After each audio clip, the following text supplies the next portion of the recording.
Jubilee Suraro Window just singing look at the Yama. We know Jimbo.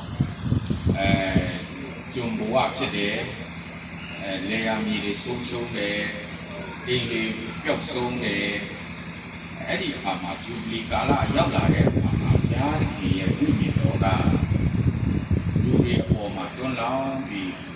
Jumbo Wagan, Yango City. Leami social now, Yayasi, English of some water, Mimi no in a time like Yasi, so that Jason Mila, a Shida Kebare, a Yuno Jimbo, redemption, Yanle Yayu Jimbo, a dig Yama, and all the Amugo, Pure, Jesu ha, a been that day and needed together. Yashido level, Chessido, Winno, Piapte, Nokopatoka, Lava, at the Majansa Tema, at the when they go to Lepo, at the Jubilee, the Majansa Tema, G.H. Sinway, Jipajari, Papa, Lama di Gala, di Ne, di Jesu, Chimonjin, where she is, or Matandi Kari. A Jumboa, the look behave, don't well let you can and look be like this, so be Jesus or Chimone, they are me, or be like this, so be in will let them be like this, so be Jesus or Chimanda or Tata Mamma, but we are. And look at all, look down. Gigi, Kankana, and look sound, you are the Machansa, Madame. That's all. Lungedi yoga, that don't say no shit, Lungedi yoga. The answer qua Hishaya, Kanji Chose, Nick, and then they cut a kama. And you make up your good, that you believe it, you be love in the year of the Lord. Yaya Nikala, jump your chingala, look, I see you pick up your name. That's all. Winnie, and she no winnie no ha, she should put up my just sing la de kama. Jesus Kansaya, a general woman, a Yubila Nikala, Winnie Nikala, Winnie ye Jesus, general Obama, Yoshila de kama, general ha, Takaya Pide, one Yosia Pide, Suranaria. As a winnie no, just send it, that day, general. Who be Jim, Tadaya Shige, Jansa Pena, Jansa, Hila, Tadaya Shige, to bed, the Mekaya Pue, a sea hande, that day hande, Sunny up in Nano, General, that day got, Tinisha, and Winnie no machine, Winnie no, Jingle Jim machine, Winnie no, Namade, Winnie no, Jesus machine, Piacha Pura, Islam Upira. No, don't I play a better nothing, Banya body, no, Piajo them larging boo, Jansa in a them larging that they never can't boo, a sea lemon can't boo, a sea can Sureniama, a Boago be a look, a sea canji, a two that they got, we are the window, DJ, a two that they are one, we are the days, and do not be no, but a sea canji, I do my baby moves for a window, she moves for a day. Like I don't know if you're born again that they got. Jimmy, born again to let that they got, and in the air, about everybody. And you be out. Mashishida, who Magician, Secondly, Beijing or no one over it. One didn't quit at how we are in this general. Don't get general in that cook bar. So, Luraga General, Mabu, Yanki, as I am. Hello, General. I do Sura, winning today, Sura Naria, Pian me, Johan Katile, and sending from a Popia, Pian becoming today, winning, General, winning from a yes, Naria. Now, winning, General, winning, and winning will pick for that, winning and winning at the day, Kansabu, Yolia, Tandaya, Omnia, Mansuya, winning Nemelina, Ajabi, the Paishibi, Naya Shibi, Chaunai Shibi, Sadi Abian General, winning at the Teshin Boya, that day, General Kansabu, winning at General Net, ဘောနဲ့တရားကိုလက်ခံတော့တဲ့ဟာဝိညာဉ်ရှိတယ်ကျွန်တော်တို့ခံစားတာပဲဖြစ်မခံစားတာပဲသိတာပဲဖြစ်မသိတာပဲဖြစ်အရှင်ယေရှုခရစ်တော်ကပြောတယ်ကကဘာပုံနဲ့တိုင်တင်လို့နဲ့အတူကြီးပဲတဲ့လောကတရားပဲလို့ပဲခံစားပါစေဝိညာဉ်ရှိတယ်ဒါပေမဲ့ရှိတယ်ဆိုတဲ့တက်တယ်ကတော့ကျွန်တော်တို့လိုနေတာလေနော်အဲ့ဒါမှတတရရရှိတာရှိတယ်ကိုရှိတယ်လို့မခံစားရဘူးဆိုရင်အပြစ်တင်တယ်မာနကြီးတယ်အတ္တကြီးတယ်ပြစ်တင်တယ်တင်ပြောတယ်အဖအနာနာမရှာမန္တစဘောမကြီးမမှုချက်ငါတဲ့ပေါ့အဲ့ဒါကိုအစ္စလာမ်တွေဒါကြောင့်ဝိညာဉ်တော်ရှိတယ်ဆိုတဲ့တက်တယ်ကျွန်တော်တို့ရှိဖို့လိုတယ်ဆိုတာနားလေရတယ်သူပြင်ယူပိလဆိုတာဝိညာဉ်တော်ရှိခြင်းတက်တယ်နားလေရပါတယ်အဲ့တော့ဘုရားကဝိညာဉ်နဲ့နေတယ်ဘုရားကပုဂ္ဂိုလ်နဲ့နေတယ်ဘုရားကကျွန်တော်တို့ဝိညာဉ်ကျွန်တော်တို့နဲ့နေတယ်ဆိုတာနားလေရတယ်အဲကြောင့်နေခြင်းနဲ့ဘုရားကရှိပါလေဆိုမှကျွန်တော်တို့နေနိုင်တဲ့နှလုံးသားရှိဖို့နေနိုင်တဲ့ပိတ်ပေါ်ခြင်းနေနိုင်တဲ့နှလုံးသားနဲ့ဘုရားကကိုယ်ဝင်ချင်းကကိုလိုတယ်ဆိုတာနားလေရပါတယ်ဘုရားကဒီလောကကြီးကိုဝိညာဉ်တော်ဘုရားကဒီလောကကြီးကိုဖန်ဆင်းတယ်ဘာမှမရှိဘူးတဲ့ဒီပြည့်ဩဝါဒစာအခန်းကြီးစနစ်ထဲမှာပေါ်ပြထားတယ်စနစ်ထဲမှာပေါ်ပြထားတယ်အငယ်သုံးထဲမှာပေါ်ပြထားတယ်ဘာမှမရှိဘူးတဲ့ဒီစัจ java လာမရှိဘူးလောကကြီးမရှိဘူးတဲ့ဘုရားပဲရှိတယ်အဲ့ဒါကိုမရှိတာကိုရှိစေလို့ဘုရားကယုံကြည်ခြင်းအပြင်နှုတ်တော်ထွက်လိုက်တဲ့အခါမှာဒီစัจ java ဝလာကြီးရှိလာရင်လောကကြီးရှိတဲ့တပင်ပန်းမှန်နဲ့ရှိတဲ့မြစ်တွေရေတွေရှိငွေတွေရွှေတွေပညာတွေဥစ္စာတွေစတဲ့အားဖြင့်ဒီလောကမှာလိုအပ်တဲ့အရာတွေမိုးဆောင်အားလုံးဖြစ်လာတယ်လို့ပြောတယ်တိုးတော်ညာလည်းပဲထိုအရာတွေဟာဝိညာဉ်မဟုတ်တော့ကြောင်းကဘာမြေကြီးမှာကဘာကြောက်တော့ဝိညာဉ်မဟုတ်ဘူးလေကြောက်စင်းကဝိညာဉ်မဟုတ်တာငွေကဝိညာဉ်မဟုတ်တာအဝတ်စားကဝိညာဉ်မဟုတ်ဘူးကျွန်တော်တို့ရဲ့ကြောက်ပညာတွေကဝိညာဉ်မဟုတ်တော့ဝိညာဉ်ကမရှိဘူးဆိုတာနားလည်ရတယ်ကျွန်တော်တို့ရဲ့ဘဝအတ္တတာမှာလိုအပ်နေတဲ့ပစ္စည်းရတွေအပေါ်မှာဘုရားမရှိဘူးဆိုတာနားလည်ရတယ်သူအပေါ်မှာကျွန်တော်တို့ယက်တီတာရှိတယ်ရှာဖွေတာရှိတယ်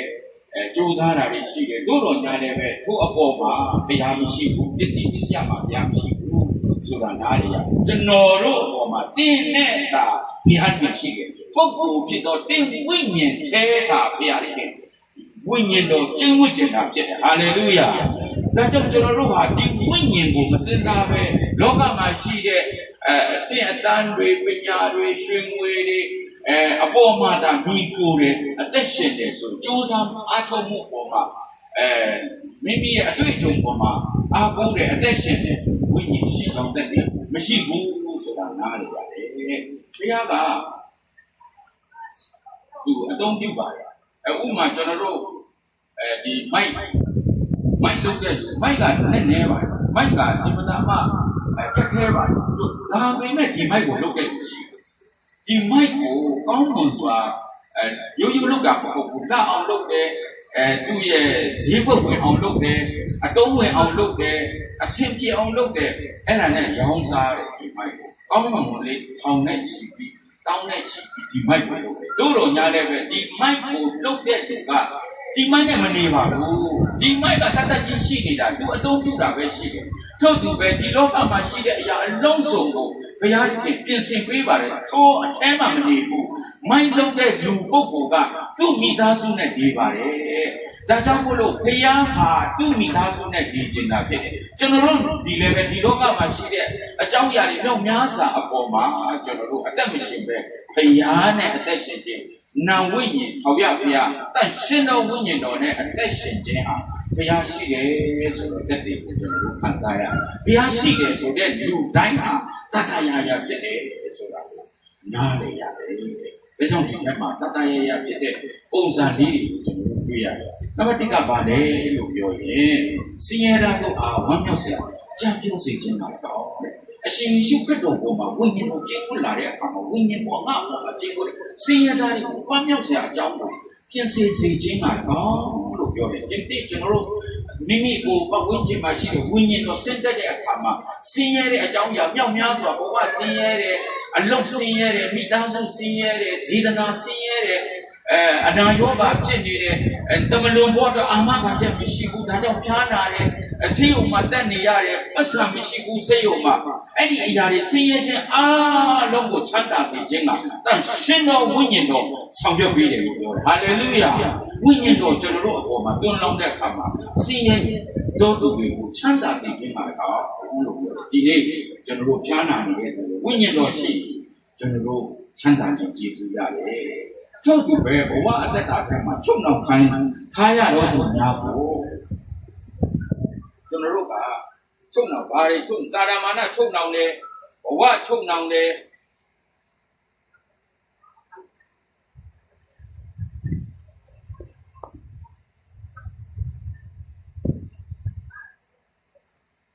sorry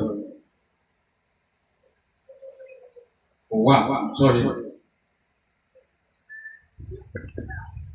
ကျင်မတော်သူတို့အနာကိုပျောက်စေခြင်းပါတော့လို့ပြောတယ်ကျင်မတော်သူတို့ရဲ့အနာကိုကျွန်တော်တို့အနာရှိတယ်လူတိုင်းမှာအနာရှိတယ်သို့တော်လည်း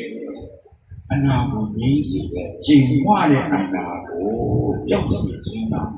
ဝိညာဉ်တော်အုပ်စုတဲ့အခါမှာယေရှုရှိတယ်ယုတ်ပြီးလာယေရှုရှိတယ်ဆိုတာနားလည်ရတယ်လွန်ခဲ့တဲ့တလကကျွန်တော်အိမ်မှာမီးပြည့်တယ်မီးတဲ့ဆင်တဲ့အခါမှာလေကနှွဲ့နေတဲ့အခါကျတော့ဟန်ပြက်ပြီးကျွန်တော်ပြုတ်ကြတော့အောက်မှာရှိတဲ့ဒီတစ်တာတောင်းကြီးနဲ့ကျွန်တော်တော့ပြုတ်ကြတယ်ကျွန်တော်ခြေထောက်ကအဲ့ပေါ်မှာတော့ပြုတ်ကြတယ်လေဘောလဖန်နေဟိုစိတ်တင်းမှတ်တယ်လေပေါ့အဲ့ဒီအောက်ကိုပြုတ်ကြတဲ့အခါမှာအကလုံးဝဲယူမှာအကတော့ကျင်းဝါတော့တဲ့လူတွေရဲ့ဘဝအတ္တဘလို့ဒီနာကျင်ခြင်းရှိတယ်ဆိုတာနားလေရတယ်ကျွန်တော်တို့တကားချားမှာကျွန်တော်တို့ညက်တယ်မဟုတ်ဘူးလားလက်တွေညက်သွားတယ်ကျင်းဝါသွားတဲ့အခုတည်းမဲနေတာကျွန်တော်ရဲ့ခြေဖုံးကိုခြေပွားအောက်မှာ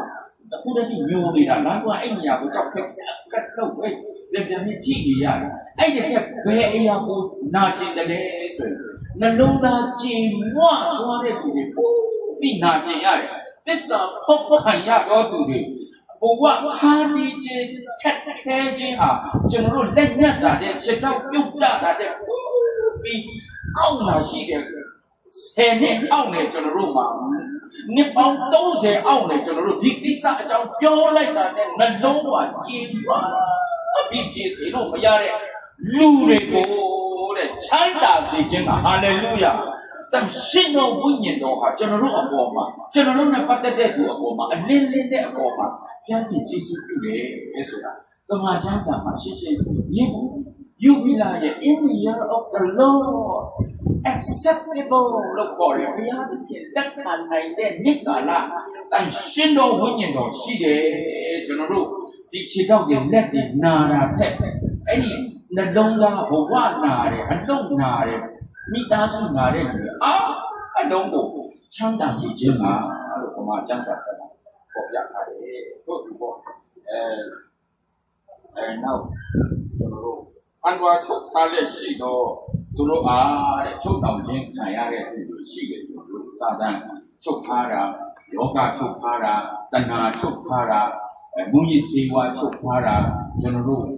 အဲ့ဒါနဲ့ချုပ်ထားတဲ့လူတွေကိုလည်းလွတ်စေခြင်းကတဲ့အရှင်းတော်ဝိညာဉ်တော်ကျွန်တော်တို့ကိုယေရှုပြုတယ်ဆိုတာနားလည်ရတယ်ဒီနေ့မေတ္တာမရှိနိုင်ဘူးဖြစ်ချုပ်ထားတယ်မေတ္တာကိုလွတ်လို့မရဘူးဖြစ်နေကိုသူ့ကိုမြင်လိုက်တာနဲ့မေတ္တာအလိုလိုမရှိတော့ဘူးဇေဒနာချုပ်ထားခြင်းခံရတယ်အမြဲတမ်းပုညာချုပ်ထားခြင်းခံရတဲ့ချောင်းဝါအထက်တိုင်းပတ်လို့ဆိုင်လို့ဝိုက်ဒီမှာတည်နေငါဒီနေ့တော့ရာမရှာတော့ဘူးကွာငါဒီနေ့တော့နှုတ်ကပတ်တော်နဲ့ညီပဲဒီနေ့တော့ငါယောက်ျားကိုငါဟိုးစတွေ့တယ်ငါရင်ကုန်တယ်လို့ပဲပုံမယ်လို့ဒါပေမဲ့ချုပ်ထားခြင်းခံရမြတ်တာမလွတ်နိုင်တဲ့အခါအိမ်ရောက်လာတာနဲ့ချပြီးရှိတဲ့ဘုပ္ပကိငါလည်းချုပ်ထားခြင်းခံရတယ်။အိုးကျွန်တော်တို့ဘဝအတ္တတာထဲမှာအမျိုး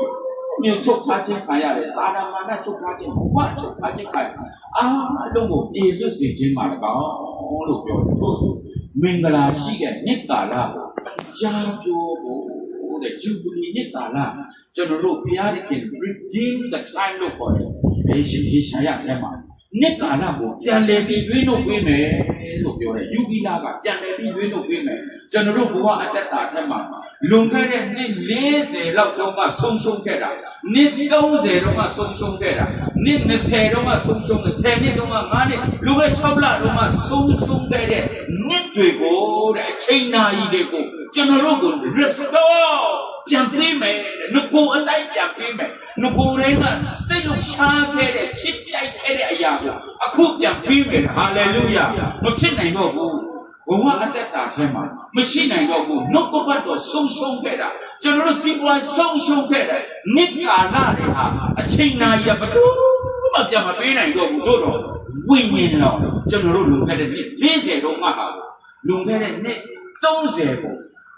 လွန်ခဲ့တဲ့နှစ်25ကိုကျွန်တော်တို့ကိုပြန်ပေးမယ်ဟာလေလုယာနှစ်ကာလကိုပြန်ပေးမယ်မွေနာအန်တေရာခတ်ဝါပဲရမယ်ချိုနာတာဟာလေလုယာရမမွေတဲ့ရာအရောရေတော်နေအဲ့ဒါပေမဲ့ဝိညာဉ်တော်ရှိရင်ငါရောဆိုတာဝိညာဉ်တော်ရှိရင်ကြိုက်စားပြီပြန်ပြီးလက်ခံပြီပြန်ပြီးပေါင်းတင်ပြီနှုတ်ကပတ်တော်ဘလောက်ပဲတီဝိညာဉ်တော်မရှိဘူးဆိုရင်နှုတ်ကပတ်တော်လည်းကိုပြလက်လာသွားကြတယ်နှုတ်ကပတ်တော်ဒီငါမှန်တယ်ငါမှန်တယ်မင်းကောင်းတယ်ငါကောင်းတယ်မင်းတီးတယ်ငါတီးတယ်အဲ့လိုနဲ့ဝိညာဉ်တော်မရှိတော့နှုတ်ကပတ်တော်ဟာဘလောက်နဲ့နေပါစေကွဲပြားပြီးကြိုက်စားခဲ့တာအတူဆုတောင်းခဲ့တာနိဗ္ဗာန်ကိုမထူးပြန်မရောပေးနိုင်ဘူးဘယ်သူမှပြန်မပေးနိုင်ဘူးဝိညာဉ်တော်ပြန်ပေးတယ်ဆိုတာနားလည်ရတယ်အဲ့တော့ကျွန်တော်တို့ဘုရားအတ္တတာကမှာထိုကဲ့သို့အတ္တတာရှိဖို့လိုတယ်အချက်တစ်ချက်ပဲလို့အဲ့ဒါပါလေလို့ပြောတယ် surrender ကျွန်တော်တို့ဘုရားအတ္တတာကိုဘုရားခင်ကိုစက္ကအနာကို surrender ဆိုတာအရှင်ယေရှုခရစ်တော်ကခမည်းတော်ကိုတားနိုင်တဲ့တော့အခါကျွန်တော်အလိုတိုင်းမဟုတ်ကိုရောအလိုတိုင်းဖြစ်စီပါဆိုခွက်ဖလားအင်မတန်မှဖြစ်ခဲ့တဲ့ surrender လို့ပေါ့အရှုံးပေးတာစက္ကတာအနန္တာကိုဘဝကိုပေးတာကိုခေါ်တယ်ဒါကြောင့်ဝိညာဉ်တော်ဒီနေ့ကျွန်တော်တို့အရှုံးပေးဖို့လိုတယ်အရှင်ယေရှုခရစ်တော်ဟာတိတ်အားနေလို့မတိလို့နားမလည်လို့ပေါ့အရှင်ယေရှုခရစ်တော်ဟာခမည်းတော်ဘုရားကို surrender လုပ်လိုက်တာဖြစ်တယ်ဝန်ခံလိုက်တာဖြစ်တယ်ဒီနေ့ကျွန်တော်တို့အသက်တာဖြစ်ပါလေအရှင်ယေရှုခရစ်တော် Trinity ဘုရားဒါရှင်တော်ဝိညာဉ်တော်ကျွန်တော်တို့ဘာမှမဟုတ်ဘူးကျွန်တော်တို့ပန်းတိုင်တာကျွန်တော်ရဲ့ဘဝကျွန်တော်တို့ရဲ့အနာဂတ်နှုတ်ကပတ်တော်ဟာသာသနာဟာဒီပရဟိတဟာကိုရောအတွက်ဖြစ်ပါကိုရောပဲဖြစ်ပါတယ်အလိုတော်အတိုင်းသာပြုပါလို့ဝန်ခံလိုက်တာလောကဓာတ်အနေနဲ့ဘလောက်ပဲရှိရှိကောင်းကင်ပွေသွားတာဖြစ်တယ်ဟာလေလုယာလူကအခန်းကြီး23ထဲမှာပေါ်ပြတယ်ကျွန်တော်တို့အရှင်ယေရှုခရစ်တော်ကဒုထာဒီခမည်းတော်ဘုရားကြီးရှေ့မှာဝန်ခံလိုက်တဲ့အခါမှာကောင်းကင်ပွင့်ပြီးကောင်းကင်တမန်တွေကြွဆင်းလာပြီးလွတ်ကျွေးတယ်လို့ပြောဟာလေလုယာဒီနေ့ကျွန်တော်တို့အသက်တာထဲမှာလည်းဝန်ခံတဲ့အခါမှာအရှုံးပေးတဲ့အခါ surrender လုပ်တဲ့အခါမှာကောင်းကင်ပွင့်သွားတယ်ကောင်းကင်ပွင့်တယ်ဆိုတဲ့အဓိပ္ပာယ်ကကျွန်တော်တို့ရဲ့ surrender ဟာဝန်ခံခြင်းဟာထောက်ရကောင်းကင်တာကောင်းကင်မဆုံးနိုင်တဲ့အသက်ကြီးကိုရောက်သွားတယ်မဆုံးနိုင်တဲ့ခါလာကြီးကိုရောက်သွားတယ်မဆုံးနိုင်တဲ့ကောင်းကင်သားတွေကျွန်တော်တို့အနာကိုရောက်လာတယ်ဆိုတဲ့သက်တည်ကိုခံစားရမှာဖြစ်တယ်ဟာလေလုယာကောင်းကင်တမန်တွေကောင်းကင်ကျွန်တော်တို့ဝန်ခံနိုင်ခြင်းဟာတာမန်ငယ်ရှိတဲ့ငယ်အဲ့လိုပြောနေတာမဟုတ်ဘူးကိုရောကျွန်တော်ဘာမှမဟုတ်ဘူးကျွန်တော်ပညာဘာမှမဟုတ်ဘူးကျွန်တော်ကျုံးစားခဲ့တာကျွန်တော်တို့ရဲ့သမိုင်းတွေကဘာမှမဟုတ်ဘူးကိုရောသားဖြစ်တယ်လို့ခံလိုက်တာကောင်းကင်ပွင့်ပြီးထောက်ရဤမြဲမဲ့ကောင်းကြီးမြည်ပါပွင့်သွားတာဖြစ်တယ်ဆိုတာအားလေနံပါတ်2နှုတ်ကပတ်တော်နဲ့ညီဖို့လိုတယ်ကျွန်တော်တို့အသက်တာဖြစ်မှာဘဝအသက်တာအားလုံးပါကိုတော့ဝန်ခံပြီးနှုတ်ကပတ်တော်လာသည့်အတိုင်းကျွန်တော်တို့အသက်ရှင်ဖို့ပဲအခုတော့ကျွန်တော်အဖေက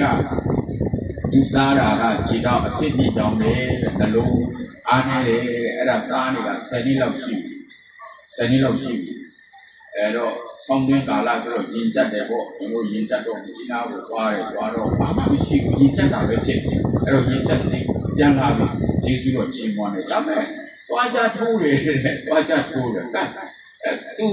ချွေးမကိုမတ်ကွန်ဒီမှာငါကြာသွားကြထိုးတာကိုအတားကမဖြတ်ဖြစ်နေတာအဲ့အမြင်ကမဖြတ်ထပ်ပြီးတော့ပြီးပါအောင်ဆိုတော့သူတို့ချွေးမ2ယောက်ကပြန်ပြီးအဲ့ဝါထိုက်လိုက်ရတာအမျိုးမျိုးဘာလဲဟိုဇာကနာတွေနဲ့ဘာတွေညာနဲ့ပြန်လုပ်နေကြတာအဲ့တော့ရိုးရိုးပဲပေါ့နွားနာတယ်ညတာတော့ပြောပြီးနာတယ်ဝါနာတယ်ပေါ့ကျွန်တော်လည်းနာတယ်လူတိုင်းနာပါနာတယ်ပေါ့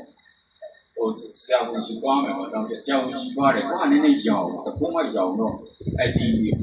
လုံးခုထဲမှာတစ်ခုဟုတ်တယ်တဲ့အဲ့ဒါပုံနာတယ်အဲ့ဒါကိုလုတ်ကြည့်တယ်လို့ပြောဆရာဝန်ကအေးရောင်နေတော့လုပ်လို့မရဘူးအယောင်ရော့စီးပြီးမှအယောင်ရော့ပြီးမှပဲနှုတ်ရအောင်နောက်တည့်ရက်တော့ရောင်နာမကတော့မျက်နှာမျက်လုံးတွေပါခါလေးရောင်ခက်လာအဲ့တော့3ရက်မြောက်ခေါင်းနေ့မှာမျက်နှာမြင်မကောင်းတော့ဘူးဖြစ်သွားတာအဲ့တော့အဖြေရချင်တော့ဘုရောဘယ်လိုလုပ်လဲကြရတဲ့စီကုန်းစာရစာစိတ်ကဒါနဲ့မကြတော့ဘူးစီကိုတက်ရမယ်ဆိုတော့အဖြေကချက်ချင်းပြဆံငယ်မထိုင်ရစလို့နေဒီလာနေဝငါခန္နန်နေဝငါကုမ္လာနန်နေဝငါသူ့ရဲ့ဟိုလက္ခဏာကဘုဒ္ဓဟိုကိုရောဒါကြောင့်အဖြေပေးပါဆိုပြီးကျွန်တော်တို့ထားတဲ့အောင်စီကိုတွားတယ်ကျွန်တော်ပြန်လာတော့သူမြင်စားတဲ့အခါလဲစတောင်းတဲ့ဒူးဖောက်တဲ့နေရာကကျွန်တော်သိသွားတာအာမဟုတ်တော့ဘူးတော့ကိုလိုစကားပြောပါကိုလိုစကားပြောတဲ့ပြန်ပြတယ်ကျွန်တော်တအားကိုမလောင်ဆူနေတာတအားကိုရင်ထဲမှာအထိခိုက်နေတာဒါအဖြေပေးပါဆိုပြီးကျွန်တော်ကတမန်ချမ်းချာကိုတန်လိုက်တဲ့ရေစကြီးကလမ်းလိုက်တော့7နဲ့73 74 75အဲ့ဒါဖတ်တော့73ထဲမှာ73ရဲ့20ဒါလေးကျွန်တော်လည်းဖတ်ချင်ကျွန်တော်ဖြစ်တယ်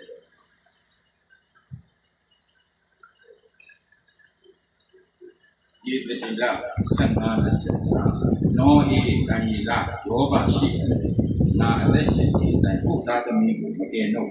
ကိုဖြုံးမှတ်ခြင်းအဖြစ်တာကိုအသက်ဝိညာဉ်ကိုကယ်နှုတ်လိုက်ပြီကတိချမ်းသာထားလိုက်တာလေကဲနေနေမှာအဖြစ်ရပါကိုလိုချင်တဲ့အဖြစ်တော့မဟုတ်ဒါပေမဲ့အဖြစ်ရနှုတ်ကပတ်တော်ကကိုလိုချင်တဲ့ဖြစ်ခြင်းမှဖြစ်အဖြစ်ပေးတာဖြစ်တယ်ဟာလေလုယာဘုရားဟာဝိညာဉ်တော်ရှိတဲ့တတရရဖြစ်တဲ့ဘုရားအတူရှိတဲ့ဆိုတာယူပြီးလာကောင်းကြီးမင်္ဂလာနှုတ်ကပတ်တော်မှာရှိတယ် surrender လုပ်ရတယ်နှုတ်ကပတ်တော်ကိုဖတ်ရနှုတ်ကပတ်တော်အဖြစ်ကိုကျွန်တော်တို့စောင့်ရတာဖြစ်တယ်ပြန်ဖတ်တယ်ကျွန်တော်တစ်ကနေ16 19လေးပြန်ဖတ်တယ်အဲ့ပင်လည်းအလုပ်ပြတော့အဲ့နေရာပဲပြန်ရောက်လာတာကျွန်တော်တို့နောအေးတို့စုတောင်းတယ်မရဘူးတဲ့နော်အဲ့တော့ကျွန်တော်စုတောင်းတယ်ထိုင်ပုံမှာဒူးထောက်ပြီးစုတောင်းတယ်အဲ့ဒီကျွေကောင်ကဂရဆန်နဲ့ဂရဆန်ကတိမိုင်ဆိုင်မရတော့ဘူးအဲ့တော့ဘာဖြစ်သွားလဲဆိုတော့မိုင်ဆိုင်ပေါ်ပြီးဒီကဘုရားအလိုတော်ပဲဆိုလုတ်ဆရာရှိတာအများကြီးလုတ်တယ်ကျွန်တော်လုတ်ဆရာရှိတာအကုန်လုံးလုတ်နိုင်တယ်အကုန်လုတ်တယ်ဒါပေမဲ့စိတ်ကကျွန်တော်ရဲ့ဝိညာဉ်ထဲမှာပြောမိတာတင်းရဲ့စုတောင်းတာနောအေးတို့စုတောင်းတာနောက်ထောင်တော့သူ့ရဲ့ဖြောင်းမှတ်ခြင်းကသူ့ရဲ့ဝိညာဉ်ကိုကယ်တင်လိုက်မယ်ဆိုတော့အဖေရဲ့ဖြောင်းမှတ်ခြင်းကဒီကိုကယ်တင်မယ်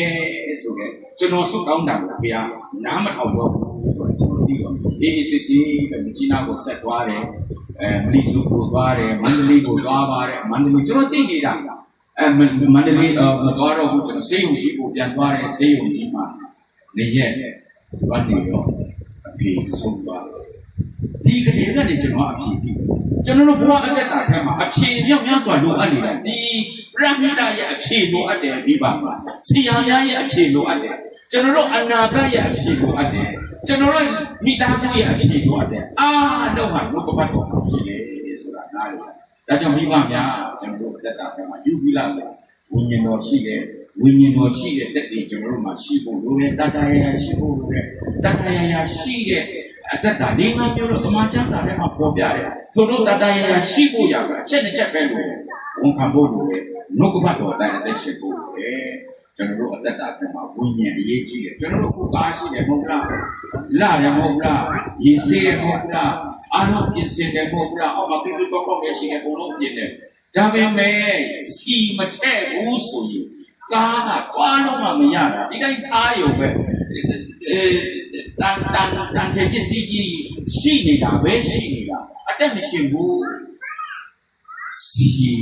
ထဲလိုက်တဲ့အခါကျမှပြေးသွားလိုက်တာ3နိုင်ဆိုကျွန်တော်ရောက်ဆက်နေမောင်းလို့ဆိုပေါ်ရဲမချင်ကြီးတော့ရှိရင်ဝိုင်းကိုရဲ့ကိုကျက်တာချစ်ရဲကိုကြိုးမှတ်သွားအရင်မှတ်သွားကိုတဲ့ကလမ်းနဲ့ကိုကွာတကူနဲ့ပါဝါနဲ့အသက်ရှင်ဖို့ဆိုတာဝိညာဉ်တော်ဆိုတဲ့စီကျွန်တော်တို့အသက်တာမှာလို့ဒီပရဟိတမှာဒီအတင်းတော်မှာဒီတာသနာမှာစီအမြဲတမ်းပြပါစေကျွန်တော်ဆန္ဒပြုရရှိပေါင်းစုပေးပါစေကျေးဇူးတင်ပါတယ်